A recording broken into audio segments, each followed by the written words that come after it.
take or involved in important household decision making. It's a good sign.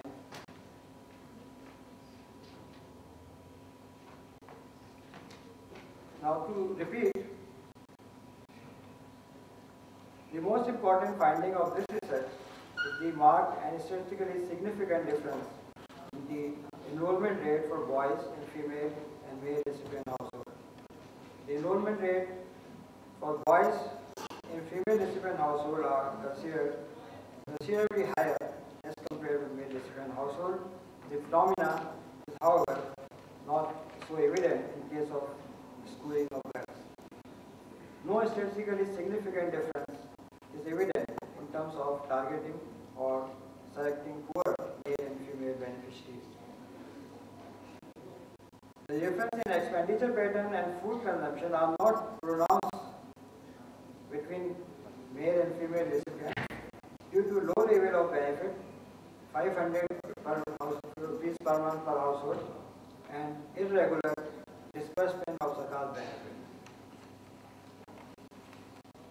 So we are going to recommend that with the finding of no significant targeting inefficiency coupled with significantly higher investment with respect to schooling of our boys, the study recommends that more participation of poor families in the Zakat Bazaar allowance program should be encouraged. However, there is a need to explore. My first question is regarding the definition of headship. Is the same definition that is used by the Federal Bureau of Statistics regarding who classifies as the head of the household followed in your study? Because I know that you used for distinguishing or determinants also. But it's just surprising that with such a high level of illiteracy, unemployment, no source of income, no asset holding, how does the woman classify as the head of the household? And basically what I saw from the study was that the household is just running on charity. And secondly, the prospects of improvement in living standards reflect a serious gender gap from what I could read from the data, that all prospects are related to the boys finding employment in the future and then adding to the family income. If you look at the statistics, there is a serious gender gap because a very low percentage of expectation comes from female employment, and that is to be expected. So the policy implications are really, really complex over there. I mean, because to support female head of the household in these circumstances would further intensify the gender gaps as I see them. Also, did you compare the female members of the female-headed households and the male-headed households?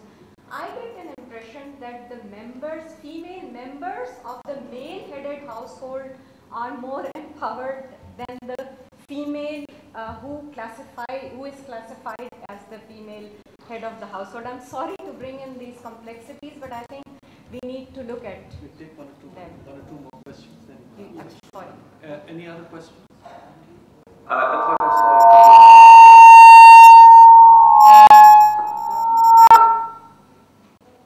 Any other questions? Particularly focused approach, I think it's very important for Pakistan and development context in Pakistan that we have such target approach. My question is, basically the findings seem to be concluding that targeting approach may be leading to basically a non-significant difference in terms of impact between male-headed and female-headed household, or targeting poor.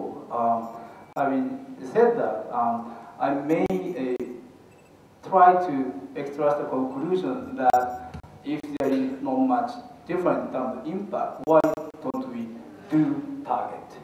Because some people think that the targeting poor, they may not effectively absorb that support.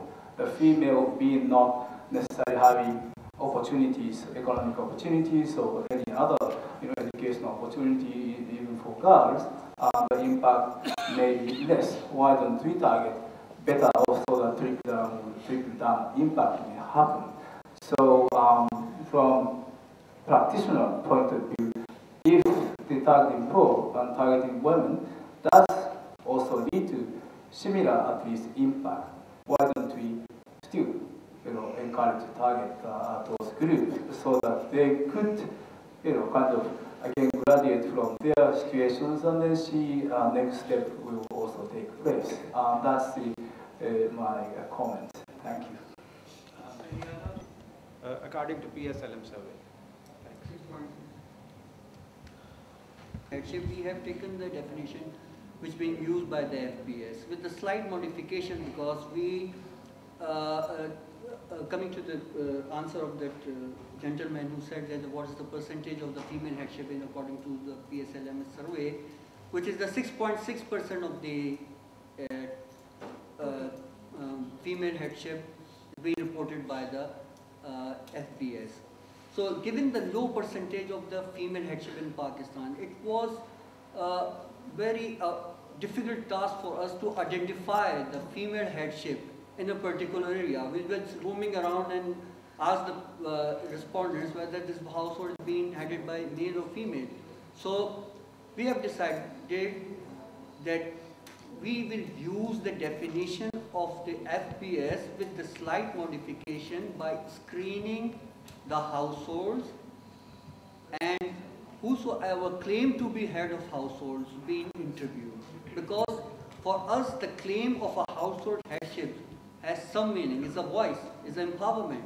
Because if somebody is claiming that I am the head of household and apparently after analyzing that they don't have any apparent qualification, contextual factor that is the highest in the age, education or the income or the employment, but if a female possesses some of the empowerment, like they can decide the sale and purchase, they can decide the loan borrowing. So this is the kind of things which we know. We know that this is a complex phenomena, and I have to invest as a team, invest a lot of energies in determining how to go about it. But finally, we have decided that these are the 4 factors which may be contributing factors of female headship in Pakistan, according to along with the empowerment level of empowerment. So yes, we stick to the FBS definition. Your second question was the perspective of living standard is biased towards the boys' employment. Yes, this is. Because after analyzing the intra-family expenditure, we analyzed and we noticed that the girls being marginalized even in the female-headed household. And this is the pathetic, like the boys being given preference in going to the school, in sending to the kids to the private institution. Who would go first? The boy. So the intra-family expenditure patterns and the decision making at the household level is biased towards boys. So apparently what the female-headed would see, they would see the boy as a source of the security for the future. So your third question was, did you compare the female members? Yes, we did. I have shown you in case of medical treatment. Females are empowered enough to decide about the medical treatment of the pregnant women and the child immunization, even in the male-headed households. So there are lots of evidences you will find in the text that would.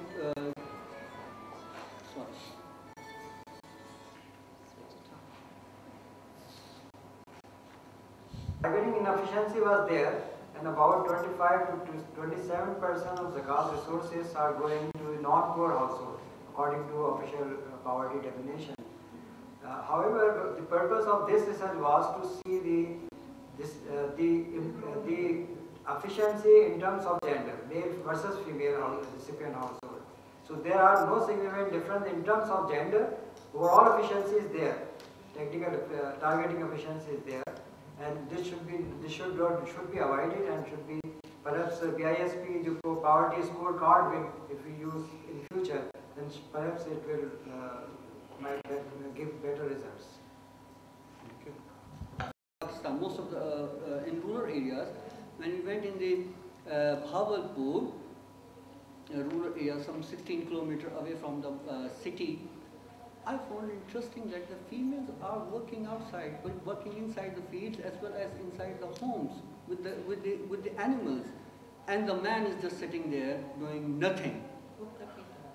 Doing nothing. So if a man is not contributing in the family income, they are not taking share of the labor of the females. So that makes the females to be head of household.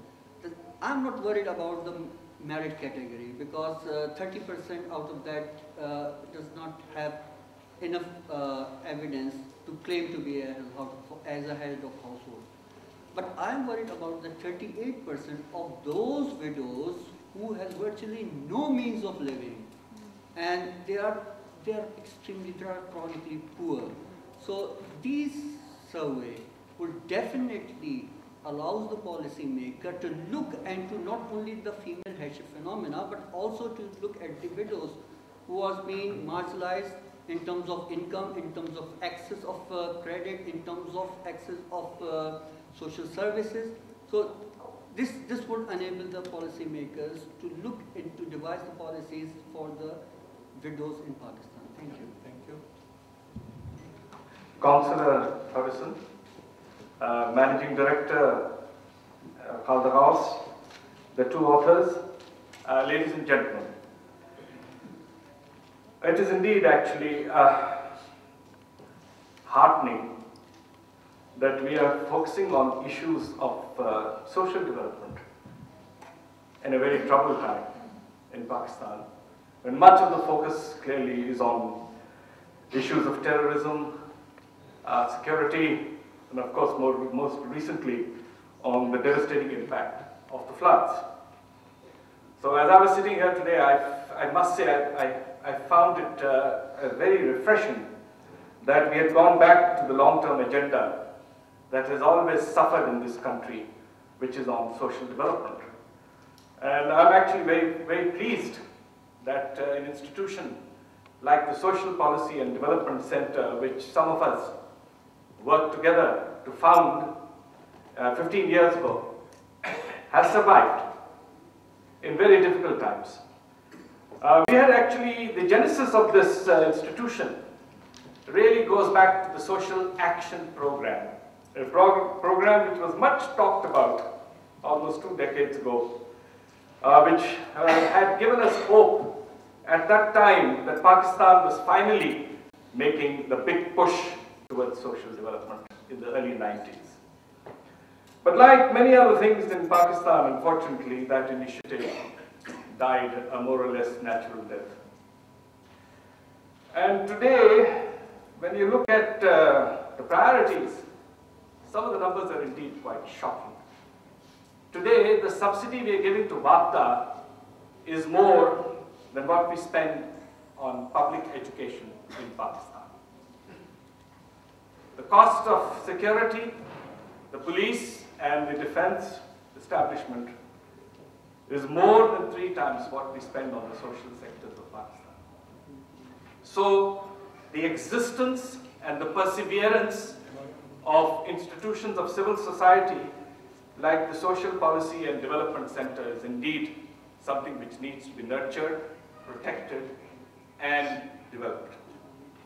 Some of these institutions, like SPDC, the Mehboob ul Haq Human Development Center, and others, are vital elements of civil society. These are independent think tanks, and they must be given full support in the process of encouraging greater debate on public policy. One of the most worrying statistics that I have come across more recently as a result of the research done by SPDC only literally a few weeks ago, is that if you look at the Household Integrated Economic Survey of 2007-8, which is the last survey, according to SPDC, the incidence of poverty had already approached 37% by 1998. The government figure for that period was 17%. So there is a big difference between what civil society is telling us and what the government numbers are saying. And if you allow for the fact that over the last 3 years, the crippling inflation, particularly in food prices, it is quite likely that we have crossed the danger mark of 40 to 45% poor in Pakistan.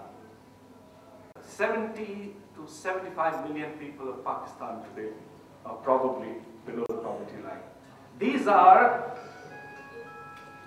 numbers which indicate that unless something is done very quickly, we have the unfortunate prospect of a social breakdown.